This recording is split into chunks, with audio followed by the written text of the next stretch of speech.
जय गुरु जी। संगत जी, सत्संग सुनते हैं गुरु महाराज का। आज का सत्संग इस पे है कि दान धर्म पे और मंत्र जाप पे। एक आंटी जी बताती हैं कि एक अंकल जी थे, वो बड़े मंदिर गए तो बहुत अच्छे हालातों से निकल के आए थे, लेकिन अभी उनके हालात बहुत खराब थे। तो गए वहां, दर्शन किया तो इनके मन में आया कि मैं कुछ ना कुछ यहाँ पे चढ़ाऊं। पॉकेट में हाथ डाला तो एक तो 20 रुपए थे और एक 50 का नोट था।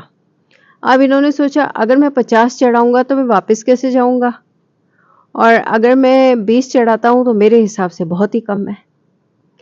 ये सरदार जी अंकल ने ऐसा सोचा और पूरी श्रद्धा से इन्होंने 50 का नोट आखिर चढ़ा दिया। सोचा देखूंगा कैसे जाता हूं, कोई बात नहीं। आखिर ये पहुंच गए घर। कुछ दिनों बाद इनके हालात इतने बदल गए कि पहले से भी अधिक इनके पास धन संपत्ता हो गई। मतलब भगवान किसी का भी कर्ज नहीं रखता, लेकिन ये कर्म इनका निष्काम था। ऐसा कर्म नहीं था कि मैं आज इतना चढ़ाऊं तो मुझे कल उतना मिले या इसके बदले में कुछ मिले।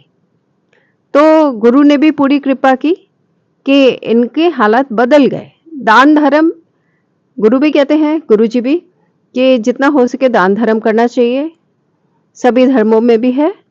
एंड देन एक आंटी जी मंत्र जाप पे बताती हैं कि एक बार रात के समय मिडनाइट में इनको एकदम से आवाज आई कि उठो, शरीर छोड़ने का टाइम हो गया है। गुरु जी से बहुत कनेक्टेड थी। इन्होंने एकदम से मंत्र जाप करना शुरू कर दिया और जो टाइम इनको दिया गया था उसमें 5 ही मिनट बाकी थे। इन्होंने लगातार मंत्र जाप किया।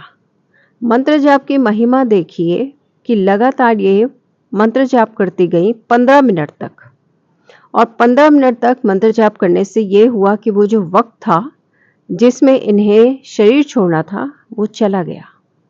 और ये आंटी आज तक भी जीवित हैं, जो कि गुरु जी से मिल चुकी हैं, कृपा पा चुकी हैं। देन यही है कि मंत्र जाप हम जितना करते हैं उतना प्रॉब्लम्स खत्म होती है।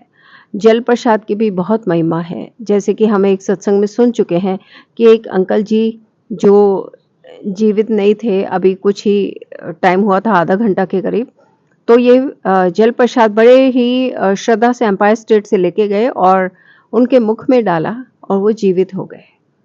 गुरुजी हमारे तो सब कुछ कर सकते हैं।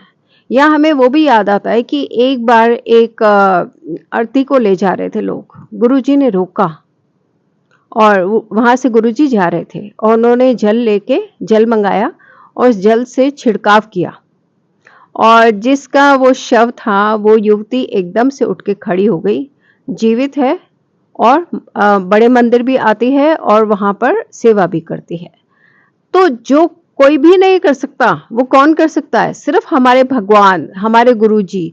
केवल भगवान ही वो सब कर सकते हैं जो गुरुजी करते हैं। अपनी श्रद्धा, हमारी कई बार ऐसा होता है, गुरुजी कहता है ना कि मैं पहले तो बहुत सारी सीढ़ियां चढ़ा देता हूँ, 3 4 5 सीढ़ियां तो बड़े प्रेम से चढ़ा देता हूँ, और उसके बाद जब लास्ट सीढ़ी आती है तो मैं एकदम से पूरी सीढ़ी ही खींच लेता हूँ। मतलब ये है नींबू की तरह निचोड़ना, और जिसे हम परीक्षा कहते हैं कि भगवान हमारी परीक्षा लेता है। तो ध्यान रहे संगत जी, कभी भी हम इस परीक्षा में फेल ना हो। और गुरुजी ने ये भी कहा, जो तो छूट जाते हैं, मतलब रह जाते हैं परीक्षा में और दूसरे दर पे चले जाते हैं या आना छोड़ देते हैं, वो अलग बात, लेकिन जो लोग बने रहते हैं इतना नींबू की तरह निचोड़ने के बावजूद, फिर मैं उनको इतना प्यार करता हूं कि उनका कल्याण ही कल्याण करता हूं और उनका हर समय ध्यान करता हूं।